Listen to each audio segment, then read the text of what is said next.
Imagine un instant. Et si la prière la plus connue au monde cachait en réalité un secret puissant, une signification bien plus profonde que ce que l'on croit? Aujourd'hui, on va plonger ensemble dans les mystères et les trésors cachés de la prière du Notre Père. Que signifie-t-elle réellement?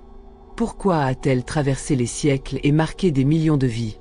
Reste bien jusqu'à la fin, parce que ce que tu vas découvrir pourrait totalement changer ta façon de prier, et même de voir le monde. On pense souvent que le Notre Père est une prière née avec le christianisme. Pourtant, ce que peu de gens savent, c'est que cette prière puise ses racines bien plus loin que l'on pourrait l'imaginer. Jésus lui-même ne l'a pas inventée de toutes pièces. Il l'a transmise à ses disciples, mais son essence, sa structure et même certains de ses termes existaient déjà bien avant, dans des traditions spirituelles plus anciennes. On retrouve des formulations similaires dans des textes juifs, des prières esséniennes et même dans des enseignements mystiques du Proche-Orient. Mais alors, pourquoi cette prière en particulier? Pourquoi Jésus a-t-il choisi ces mots précis pour enseigner à ses disciples comment s'adresser à Dieu? Ce que nous allons voir, c'est que le Notre Père n'est pas une simple prière.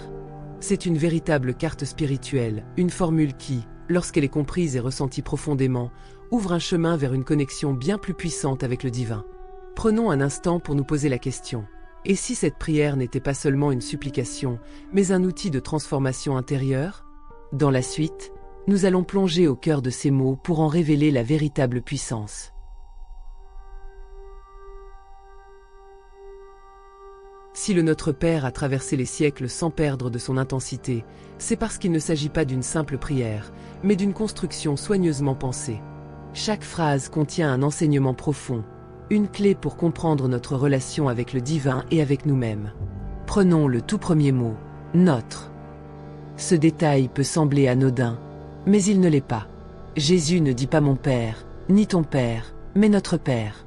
Dès les premiers instants de la prière, il place l'humanité dans une dynamique de fraternité universelle. Ce n'est pas une prière individuelle, c'est une prière qui englobe tous les êtres.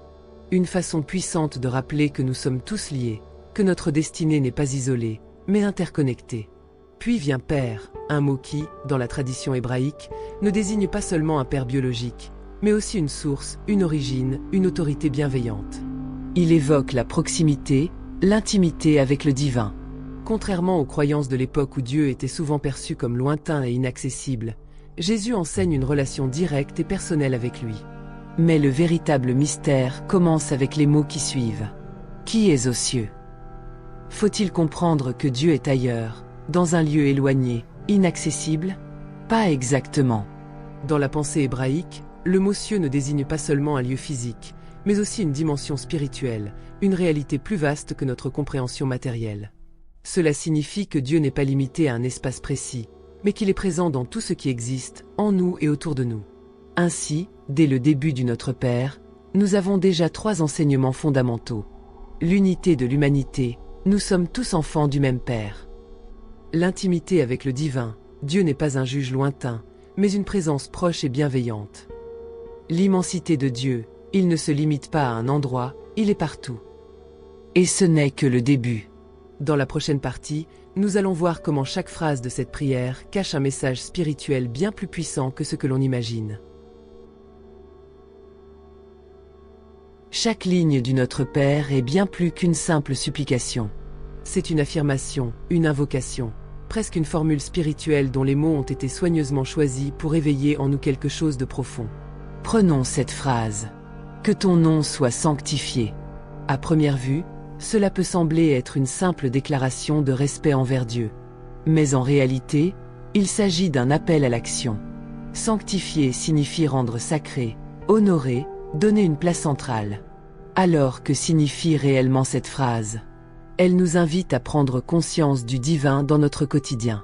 Sanctifier le nom de Dieu ne signifie pas seulement le prononcer avec respect, mais vivre en accord avec ce qu'il représente. Ce n'est pas une simple louange, mais un engagement personnel à aligner notre vie sur des valeurs de justice, de bienveillance et de vérité. Puis vient. Que ton règne vienne. Ici encore, ce n'est pas une attente passive. Ce n'est pas une supplication pour que quelque chose arrive sans notre intervention. Le règne de Dieu ne descend pas du ciel comme une pluie miraculeuse. C'est à nous de le faire venir, à travers nos actes, nos choix, notre manière de vivre. Dans la spiritualité juive, on considère que le monde matériel et le monde divin sont liés. Le Notre Père nous pousse donc à devenir des artisans de ce royaume, à agir pour que la paix, la justice et l'amour prennent place ici et maintenant. Ensuite, une phrase qui peut sembler paradoxale. Que ta volonté soit faite sur la terre comme au ciel. Beaucoup la comprennent comme une soumission totale à un destin écrit d'avance. Mais si on la regarde sous un autre angle, elle contient une idée bien plus puissante. Dans cette phrase, il y a une correspondance entre le ciel et la terre. Comme si nous étions appelés à harmoniser ces deux dimensions. Ce que Dieu veut pour nous est déjà inscrit dans une réalité supérieure, mais c'est à nous de faire en sorte que cela se manifeste ici-bas. En d'autres termes, cette prière nous dit « Tu as un rôle à jouer dans l'accomplissement du divin sur terre ». Ce n'est pas une demande passive, c'est une invitation à agir, à incarner une spiritualité vivante. À travers ces 3 phrases, on voit que le Notre Père n'est pas seulement une prière de demande, mais une transformation intérieure.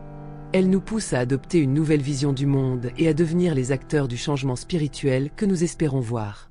Et ce n'est pas fini. Dans la prochaine partie, nous allons aborder une phrase qui change tout. Donne-nous aujourd'hui notre pain de ce jour. Une phrase simple en apparence, mais qui cache un sens bien plus profond.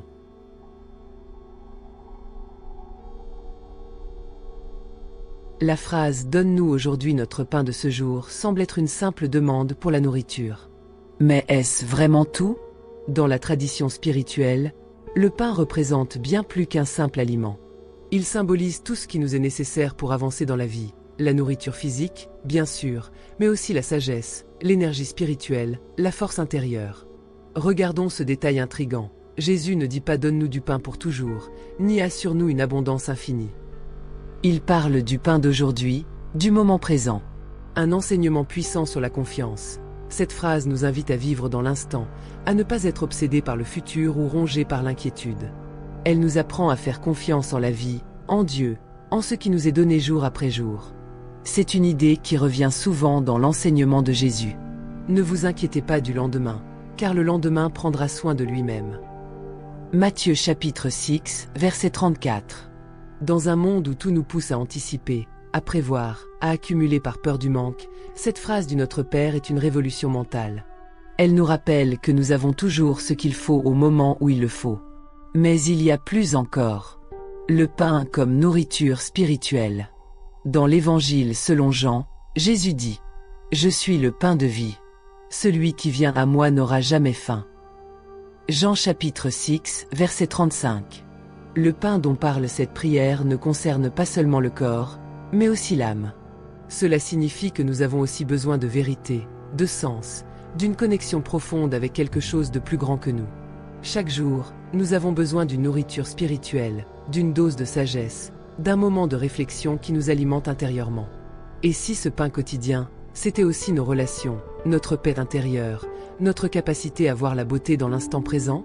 Cette simple phrase du Notre Père nous appelle donc à faire confiance à la vie et ne pas être esclave de l'inquiétude. Chercher une nourriture qui dépasse le simple matériel.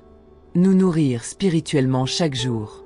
Dans la prochaine partie, nous aborderons une phrase centrale du Notre Père, souvent mal comprise. Pardonne-nous nos offenses, comme nous pardonnons aussi à ceux qui nous ont offensés. Une phrase qui cache un profond secret spirituel.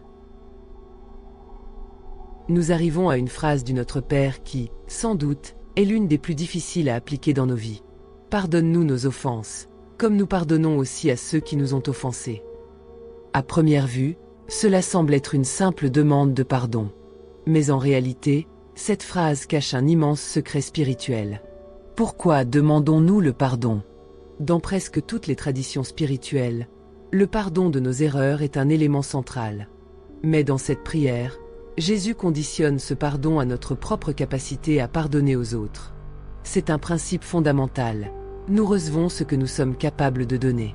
Si nous demandons à Dieu de nous pardonner, mais que nous gardons de la rancune contre les autres, comment pouvons-nous vraiment être en paix? Le pardon est une clé de libération. En pardonnant, nous nous détachons du poids de la colère, du ressentiment et de la douleur. D'ailleurs, dans un autre passage, Jésus insiste sur cette idée. Si vous pardonnez aux autres leurs fautes, votre Père céleste vous pardonnera aussi. Mais si vous ne pardonnez pas aux autres, votre Père ne vous pardonnera pas non plus vos fautes. Matthieu chapitre 6, versets 14 à 15. C'est un rappel puissant. Nous ne pouvons pas exiger la grâce si nous ne sommes pas capables de l'accorder aux autres. Le pardon n'est pas une faiblesse, mais une puissance. Beaucoup de gens pensent que pardonner, c'est excuser ou justifier les actes des autres. Mais ce n'est pas du tout le cas. Le pardon n'est pas une approbation. C'est une décision.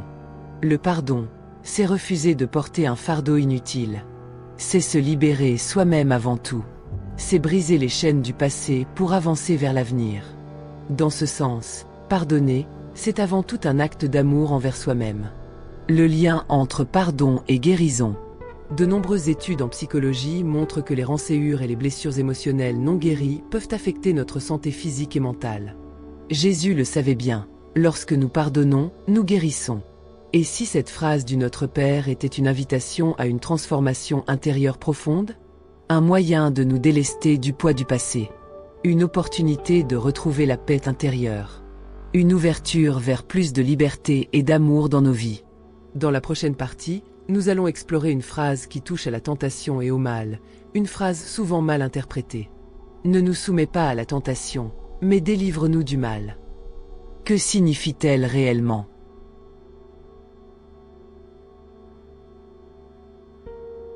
Nous arrivons maintenant à l'un des passages les plus mystérieux et souvent mal compris du Notre Père.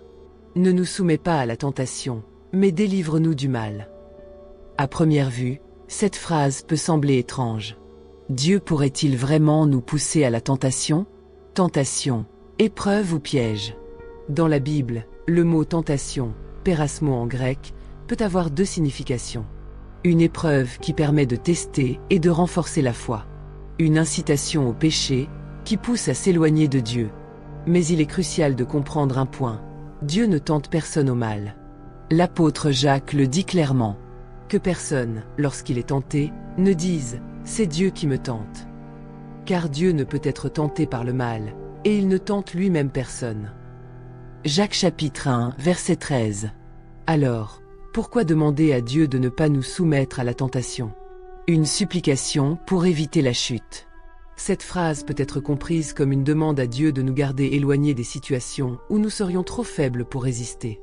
C'est une prière pour être préservés et non pour être testés au-delà de nos forces. D'ailleurs, Paul rappelle que Dieu ne permet jamais une épreuve insurmontable. Aucune tentation ne vous est survenue qui n'ait été humaine. Dieu est fidèle et ne permettra pas que vous soyez tentés au-delà de vos forces. Mais avec la tentation, il préparera aussi le moyen d'en sortir, afin que vous puissiez la supporter. 1 Corinthiens chapitre 10, verset 13. Ainsi, cette partie du Notre Père exprime notre humilité devant notre propre faiblesse et notre besoin d'aide divine pour ne pas succomber. Délivre-nous du mal, un cri de protection. Dans certaines traductions, on retrouve même « délivre-nous du malin », en référence à Satan lui-même. Cette demande va au-delà de la tentation personnelle. Elle reconnaît l'existence du mal dans le monde. Elle affirme que nous avons besoin de l'aide divine pour ne pas être submergés par l'injustice, la souffrance et les pièges spirituels. Cette prière est donc un bouclier spirituel, une demande de protection contre tout ce qui pourrait nous éloigner du chemin de Dieu.